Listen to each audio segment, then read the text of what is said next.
뭔데 내 돈을 씨. 그치?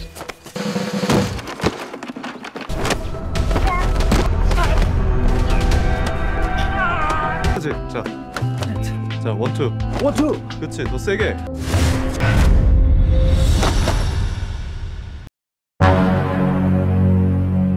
Alur cerita drama Korea High School Return of a Gangster dilanjutkan dari Sekyung yang datang ke kelas buat bagiin buku. Gak lama, guru konseling manggil Sekyung. Bukan saling minta, tolong Sekyung buat lindungin Haeon pas lagi dibully sama Jaemin. Padahal mah si Haeon lagi gelut sama komplotan para pembuli. Loh, Bu, itu si Haeon. 제 송현 아니에요? Bu guru konseling kaget banget ngelihat Haeon lagi urusan sama komplotannya Jaemin. Bu guru minta Jaemin masuk ke ruangan BK, sedangkan Haeon ikut dirinya ke ruang guru. Bu guru konseling bilang kalau Haeon bisa ngajuin perlindungan ke komite di sekolah, atau kalau mau minta ke komite biar Jaemin dipindah ke sekolah lain. Haeon masih bingung antara mau ngelaporin atau pasrah. Ya udah, daripada bingung, Haeon minta izin ke guru konseling buat ngomong sama Jaemin di ruangan BK. Haeon nyari kesana kemari, kok nggak ada itu para berandal. Oh, taunya kalian lagi ngerokok sambil malakin bocah culun toh di sini. Haeon datang buat nyelamatin dua bocah culun sekaligus ngelarang ngerokok ke para berandal. Byung-chul yang gak terima, dia malah mau mukul Haeon. 뭔데 내 돈을 씨. Untungnya Haeon gercep mukul leher Byung-chul duluan. Dia pun pergi membuang rokok Jaemin. Jaemin marah banget sampai ngancam mau ngabisin Haeon. Tapi Haeon jawab kalau Jaemin yang bakal dikubur hidup-hidup kalau berani ngelawan. Emang dasar para berandal ini playing victim banget ya para penonton. Nah, si Byung-chul malah ngancem bakal ngelaporin Haeon ke komite sekolah sambil bawa saksi. Haeon akhirnya ngambil pilihan lain. Dia nggak bakal ngelaporin komplotan pembuli, tapi syaratnya kalian semua harus nurut. Masuk sekolah setiap hari jangan bolos. Jaemin makin emosi. Kenapa kita harus nurut sama kamu? Langsung tacap. Haeon yang tadinya dikira cupu, dia sekarang berani ngabisin para pembuli itu, sampai nyuruh mereka buat duduk. Jaemin iseng buka baju Haeon. Kamu beneran Haeon? Kenapa kamu jadi jaga gelut? Kamu masuk geng Chilsung? Kamu belajar sama Kim Dokpal? Lalu kenapa kamu mukulin kami terus? Haeon ngejawab, terus dulu kenapa kamu mukulin aku tanpa alasan yang jelas? Ya itu gara-gara kamu pecundang, kata Haeon. Di alasan macam apa itu? Awas aja besok kalau kamu berani bolos dan belum hapus video aku, kalian semua aku kubur hidup-hidup. Jawab. 대답 안 하냐? 예.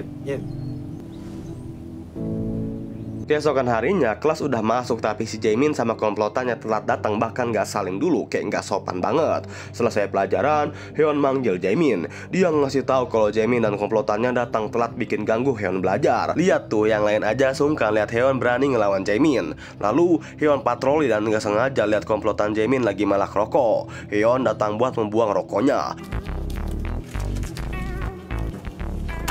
Jaemin dan komplotannya hanya pasrah. Setelah Haeon pergi, Byung-chul minta Jaemin buat ngelakuin sesuatu biar Haeon jera. Tapi Jaemin sendiri nggak tahu harus apa. Komplotan pembuli ini udah bingung nggak tahu lagi ngadepin Haeon. Berita Haeon yang mukulin komplotan pembuli sampai tersebar, ya tau lah ya kalau udah kesebar auto digosipin. Sementara itu di perpus, Sekyung lagi bikin surat buat tes DNA Haeon. Kita diperlihatkan kepada Dongso dan juga Dongchul yang merasa janggal sama Haeon. Dia tuh mirip Dokpal tapi nggak mungkin. Haeon kan masih anak SMA. Ya udah deh, daripada memuat bahas Haeon, Dongsu nyuruh Jongchul buat beresin masalah di gengnya. Jongchul juga bilang kalau anggota junior geng dikit-dikit pada keluar. Kembali ke Haeon, Sekyung langsung hampirin Haeon buat minta identitas tambahan tes DNA. Setelah diberikan, Haeon manggil Jaemin. 재민아. 나와. Haeon pengen tahu kenapa Sekyung bisa akrab sama dirinya. Jaemin awalnya ngasih tahu kalau Haeon itu dulu penguntit. Cetut, Haeon kesel langsung nampar muka Jaemin. Aduh, muka yang peres cu. Jaemin langsung jelasin yang sebenarnya. Haeon deketin Sekyung gara-gara Sekyung pinter dan ngebelain Haeon pas dibully ke guru-guru. Ya itu jadinya aku dipanggil sama guru BK. Tapi kamu sendiri bilang pembulian itu cuma bersenang-senang. Lalu Haeon jawab, ayo kita senang-senang, sambil pergi meninggalkan Jaemin. Non siap pelang-pelong ku aing. 왜 저 땅놈한테 싸움을 가르쳤냐고. Sekembalinya Heon ke kelas, Sekyung nyuruh semua teman-temannya buat bayar uang kas. Kalau nggak bayar, bakal dia datengin. Ini lagi anjay si Minji, Yeonji, Yeji malah genit minta Sekyung datangin ke rumah mereka. Heon ngerasa ada sesuatu yang disembunyiin dari Heon yang asli. Selesai lagi, mereka semua ngerjain ulangan. Sat, dan setelah itu semua ngoreksi jawaban. Heon dibuat frustasi, jawabannya salah semua. Selesai ngoreksi, trio Chechan ngajak Sekyung buat karaokean. Tapi Sekyung nolak gara-gara dia lagi nungguin sesuatu. Ya udah, trio Chechan ngajak Heon juga, tapi Heon nolak. Elegan bet ya juga yang nolaknya Heon. Sekyung tanya, kamu enggak pulang? Heon jawab kalau dia mau cari guru privat. Lihat tuh jawaban matematika salah semua. Ayo kita belajar bareng sesekali aja. 괜찮을 것 같아. 도와줘라. 최세경, 한 번만 도와줘.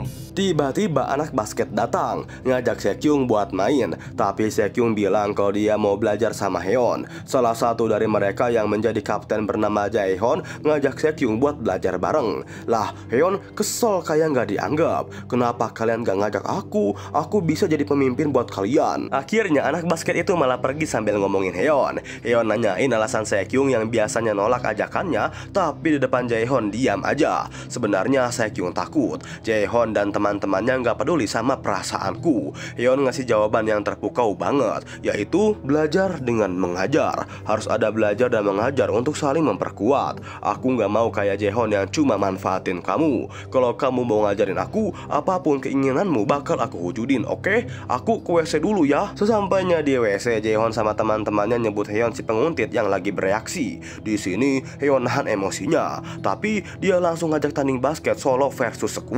Kalau Heon menang, bola basket ini untuknya. Sedangkan kalau Heon kalah, dia bakal bujuk Sekyung buat ikut kelompok belajar. Si anak-anak basket ngeremehin Heon, apalagi Jaehon yang dikenal sebagai kapten terbaik di sekolahnya. Dan mereka pun tanding. Pertandingan itu bikin kepo semua teman-temannya termasuk Sekyung. Lagi asik-asiknya nonton tanding, Sekyung dapat telepon dari Park Jungwon. Dia tuh yang ngetes DNA rambut Heon dan Min Seo. Jungwon bilang kalau Heon 100% mirip sama Min Seo. Berarti mereka punya hubungan kandung. Sekyung sekarang mulai yakin kalau Heon yang sekarang adalah Heon yang dia kenal. Kembali ke pertandingan, Heon berhasil masukin bola, bahkan ngerebut bola dari yang katanya kapten terbaik pun diterobos.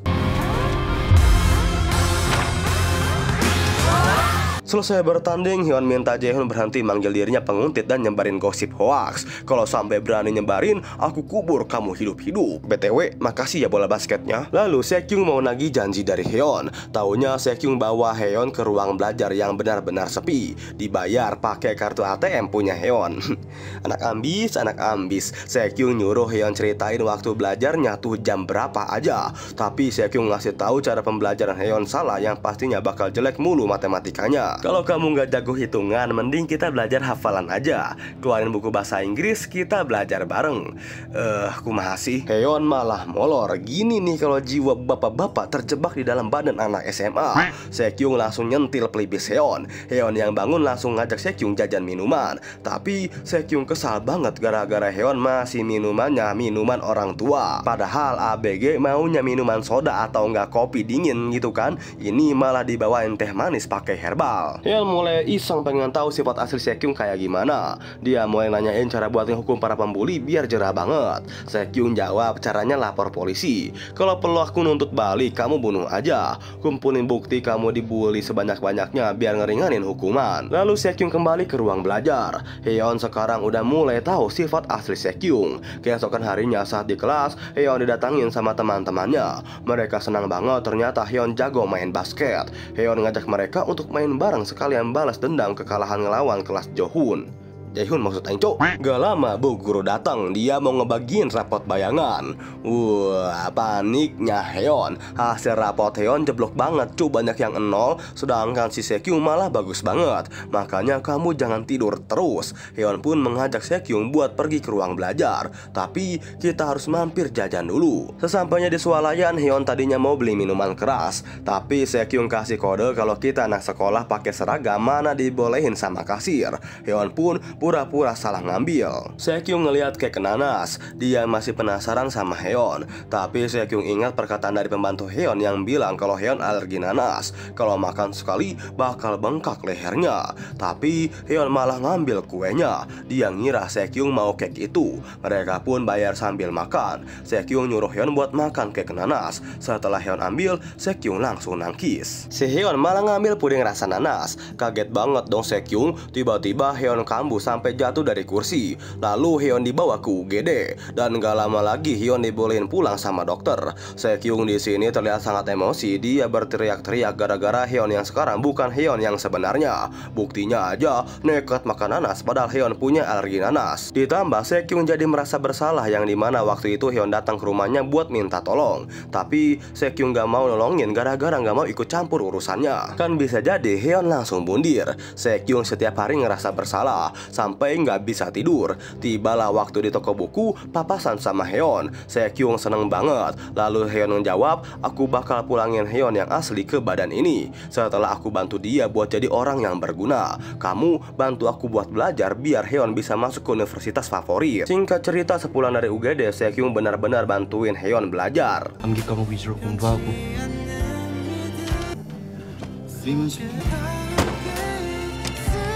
Sementara itu di tempat yang berbeda, Jongchul dan Dongso lagi nungguin seseorang.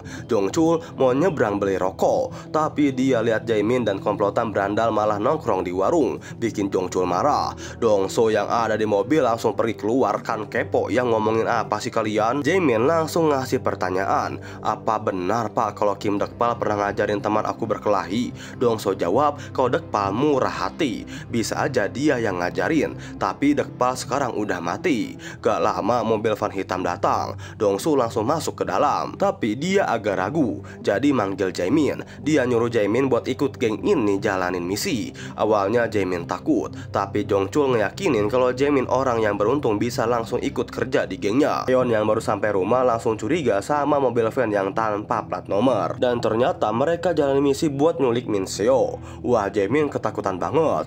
Heon gak pakai basa-basi langsung ngehajar para gangster sampai terlibat perkelahian panas. Jaemin benar-benar ketakutan. Ternyata dia disuruh ikut misi nyulik Min Seo, tapi Jaemin gak mau nurut sama perintahnya. Dia milih kabur. Sekyung juga jadinya ikut digebukin sama preman-preman. Panas banget bang perkelahian bocil versus gangster ini.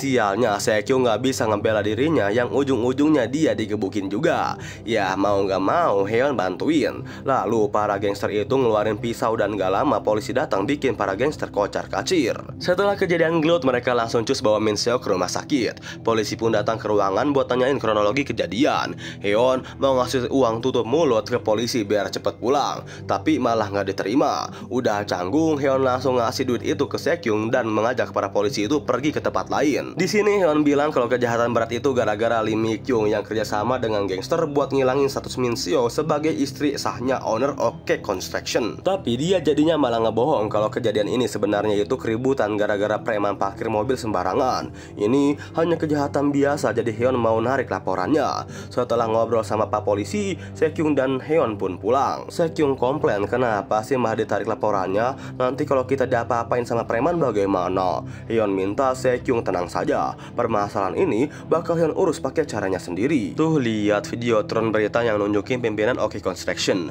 Bae Chul Min yang mengontrak pembangunan mall di Arab. Di dalam hati Heon langsung bergumam kalau polisi menyelidiki kasus. Permasalahannya dengan Mi-kyung bakal kesebar, lalu semua orang di dunia tahu kalau Heon adalah anak haram Chol Min. Singkatnya Heon ngasih tahu Sekyung kalau polisi tahu kehidupan Heon asli bakal berubah drastis. Sesampainya di rumah, Sekyung dimarahin sama Myung Hyun gara-gara sampai rumah kok mukanya lebam. Sekyung lupa kalau bapaknya Hakim langsung ngajak ke tempat kejadian. Bukannya dibawa ke rumah Heon, dia malah dibawa ke tempat lain sambil ekspresi ketakutan. Tuh kan sial banget, dasar langsung terciduk sama Myung Hyun kalau Sekyung bohong. Entah kenapa Sekyung pandangannya kabur alias kunang-kunang sampai pingsan. Myung Hyun panik langsung bawa Sekyung ke rumah sakit. Di tempat yang berbeda, Heon lagi datangin kantor polisi buat tanda tangan narik laporan. Setelah itu, Heon di dalam hatinya berjanji bakal duel sama Mi-kyung. Kyung. Sayangnya pas Hyeon mau nelfon sama Mi Kyung, kantor OK Contraction bilang kalau nama Lee Mi Kyung gak ada di kantor ini. Pasti kamu salah sambung. Gak putus asa, Hyeon pun tanya ke pembantu dan supirnya soal nomor handphone Mi Kyung. Pas supir bilang kalau dia punya nomornya, tapi pas Hyeon coba telepon malah gak bisa. Padahal Mi Kyung lagi nemuin Dongsu dan juga Dongchul. Dongsu minta maaf gara-gara misi penculikan Min Seo gagal, ditambah anak buah barunya alias Jaemin kabur entah kemana. Mi Kyung kesel banget lah, udah bayar mahal-mahal tapi gangster ini malah kalah sama bocah SMA. Dongsu janji bakal beresin misi penculikan ini dan juga ngasih pelajaran ke Jaemin. Malam harinya, Hyeon mulai tahu gerak-gerik dari permainan Mi Kyung yang rela nyewa keamanan buat ngawasin gerak-gerik Hyeon dan Min Seo. Singkat cerita, keesokan harinya di sekolah, Hyeon minta tolong ke teman-temannya buat telepon Jaemin, tapi nggak diangkat wae. Gak lama Byung Chul yang ada di depan Hyeon, dia dimintain tolong buat buang sampah, tapi Byung Chul malah nggak mau. Hyeon langsung kesal dan nepak kepala Byung Chul. 안 하냐? Tuh kan, lagi-lagi kehebatan Hyeon diomongin sama teman-temannya. Trio ciwi-ciwi cantik ini pun ngerasa khawatir sama luka lebam di muka Hyeon. Hyeon bilang kalau kalian semua nggak usah khawatir. Kemarin aku habis gelut sama preman ini. Wih, serem banget, kata trio Cecan itu. Trio Cecan dan temannya yang lain ngajak Hyeon buat belajar bareng. Wah, Hyeon seneng banget lah. Dulu dia nggak punya temen, tapi sekarang jadi dianggap. Lalu trio Cecan ngerasa ada yang kurang gitu kan kalau nggak ada Sekyung di kelas. Hyeon langsung nge-WA Sekyung nanyain kabarnya. Oh, taunya Sekyung bilang dia masuk rumah sakit gara-gara kecapean. Ya udah, singkatnya Hyeon dan Sekyung ketemuan di depan ruang belajar. Sekyung bilang kalau polisi bakal datang ke sekolah kita. Hah? Kenapa tuh? Ya gara-gara Myung Hyung seorang jaksa. Dia punya informasi soal Hyeon. Pastinya bakal ngurus kejahatan yang kayak gini. Apalagi pas tahu anaknya babak belur. Hyeon ngerasa akar permasalahan ini gara-gara Sekyung yang gak bisa bela diri. Hyeon gantian ngajar Sekyung bela diri. 자, 원투. 원투. 그치, 더 세게. Wih, sekarang udah mulai agak bisa bela diri ini si Sekyung. Lalu mereka berdua jalan pulang bareng. Tiba-tiba Sekyung ngerasa kayak ada orang yang ngeliatin. Ya, si Jaemin nyumput di pilar rumah Hyeon dan dia pun manggil, "Hyeon, kenapa kamu ada di sini?" "Loh, Pak, itu rumahnya Hyeon, Pak." Ya udah, singkat cerita mereka bertiga jadinya pergi ke kafe. Hyeon mesenin minuman sama kue buat chill di situ. Tapi ini dua ekor malah saling ribut bikin pengunjung pada ngeliatin. 개새끼 지랄한다고 했잖아. 씨. Nah, Sekyung ngerasa kehadiran Jaemin tuh ngeganggu. Jaemin yang bodoh amat, dia malah makan kue sambil minum kopi. Hyeon heran kok kenapa ini bocah bisa lahap bener.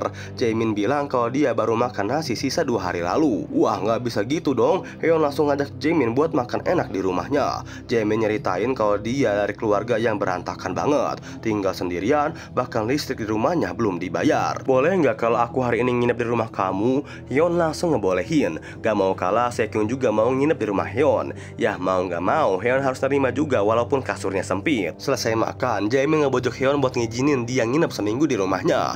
Hyeon nggak mau, dia ngerasa keberatan. Tapi Jaemin terus memohon-mohon. Padahal mah Hyeon tuh bager, tapi si Jaemin ke era pisan. Buktinya dia masih belum ngehapus video Hyeon dibully.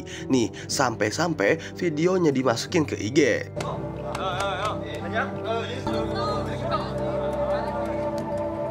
Jaemin terus-terusan ngebela kalau pelakunya bukan dia, tapi nyuruh temannya si Dokjun. Pokoknya si Jaemin ini flying victim banget lah. Lalu dia pergi ke balkon buat ngudut. Sekyung tiba-tiba menyusul. Dia bilang kalau Jaemin itu nggak tahu malu banget. Udah masuk ke ngebully Hyeon brutal, tapi sekarang malah jadi baik ke Hyeon. "Aku tahu juga kamu keluyuran di rumah Hyeon buat mastiin kalau kamu nggak ditangkap polisi kan? Aku lihat kamu nangkep Min Seo." Jaemin ngejawab kalau dia sebenarnya nggak tahu kalau bakal disuruh nyulik orang. Dan emang Jaemin takut disiksa. "Kamu senang lihat aku disiksa?" Sekyung bilang, "Iya, aku senang banget." Jaemin langsung marah. Sekyung yang sekarang udah berani ngelawan Jaemin. Suara ribut-ribut itu bikin Hyeon nyusul ke atas sambil nanyain di mana Jaemin bisa nemuin para gangster itu.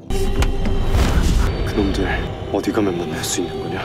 Keesokan harinya mereka bertiga di mobil mau berangkat sekolah. Kayak biasa Sekyung dan Jaemin ribut mulu kayak Tom and Jerry. Sampai-sampai Jaemin minta ke pak supir buat berhenti. Soalnya dia mau nyiksa Sekyung dulu. Pusing Hyeon langsung ngelarai mereka berdua. Sesampainya di sekolah, pikiran Hyeon benar-benar nggak fokus. Dia ingat jawaban dari Jaemin yang ngasih tahu para gangster Dongsu ada di seberang klub malam Shinho di pusat kota. Gak pakai basa-basi pulang sekolah, Hyeon keingetan dua pria yang ketemu di tempat spa. Dia pun punya rencana buat nemuin para anggota geng Dongsu sebelum nangkep Mikyung. Hyeon pun langsung menyuruh pak supir pulang, perketat keamanan rumah. Soalnya Hyeon mau mampir ke tempat lain. Hyeon pun nungguin taksi yang gak lewat-lewat, tapi Tiba-tiba Hyeon diculik sama dua orang geng Dongsu dan membawanya ke tempat lain. Hyeon di dalam hatinya bisa tahu situasi kalau di sana ada 5-6 orang dewasa, yang mana salah satu orang itu kakinya pernah terluka. Setelah ikatan tangan dan penutup mukanya dibuka, Hyeon langsung berdiri dan bersambung.